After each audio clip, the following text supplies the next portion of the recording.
Assalamualaikum warahmatullahi wabarakatuh.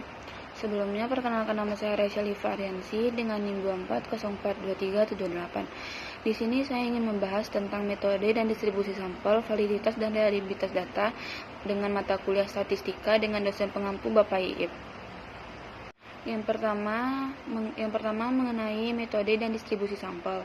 Metode dan distribusi sampel membahas cara memilih sebagian kecil dari populasi untuk mewakili keseluruhan. Sampel digunakan karena meneliti seluruh populasi seringkali tidak memungkinkan. Distribusi sampel menjelaskan bagaimana nilai-nilai statistik seperti rata-rata dapat berubah jika pengambilan sampel dilakukan berulang kali. Konsep ini membantu penelitian memperkirakan kondisi populasi berdasarkan data dari sampel yang diambil. Yang kedua, ada cara penarikan sampel. Cara penarikan sampel terbagi menjadi dua kategori utama. Pertama, yaitu probability sampling, yaitu metode yang memberikan peluang yang sama bagi setiap anggota populasi yang dipilih. Contohnya, simple random sampling, stratified sampling, dan cluster sampling.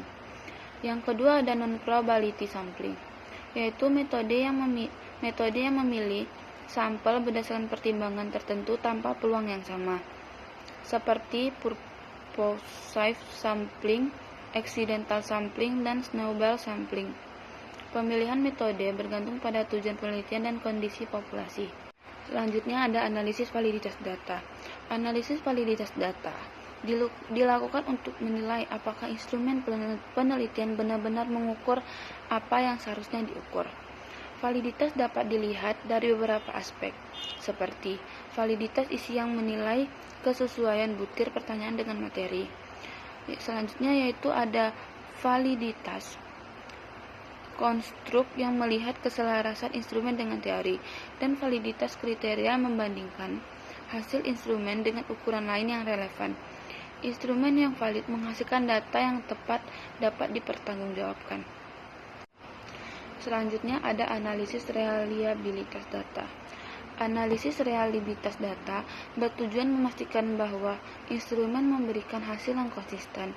Instrumen yang reliable akan menghasilkan data yang stabil ketika digunakan dalam kondisi yang sama secara berulang. Metode yang umum meliputi Cronbach-Alpha yang mengukur konsistensi internal, tes untuk melihat stabilitas dari waktu ke waktu, dan split half yang membandingkan konsisten dua bagian instrumen. Semakin tinggi reliabilitas, semakin dapat dipercaya dan dapat diperoleh. Kesimpulannya yaitu, metode dan distribusi sampel membantu penelitian memahami karakteristik populasi melalui sebagian kecil data yang mewakili keseluruhan. Proses penarikan sampel dapat menggunakan pendekatan probability ataupun non-probability, tergantung tujuan dan kondisi penelitian. Analisis validitas memastikan bahwa instrumen benar-benar mengukur hal yang tepat, sedangkan analisis reliabilitas memastikan bahwa instrumen menghasilkan data yang konsisten. Dengan menerapkan konsep-konsep ini, penelitian akan menghasilkan data yang lebih akurat, terpercaya, dan dapat dipertanggungjawabkan. Baiklah, sekian dari saya. Jika ada salah, mohon maaf. Saya akhiri. Assalamualaikum warahmatullahi wabarakatuh.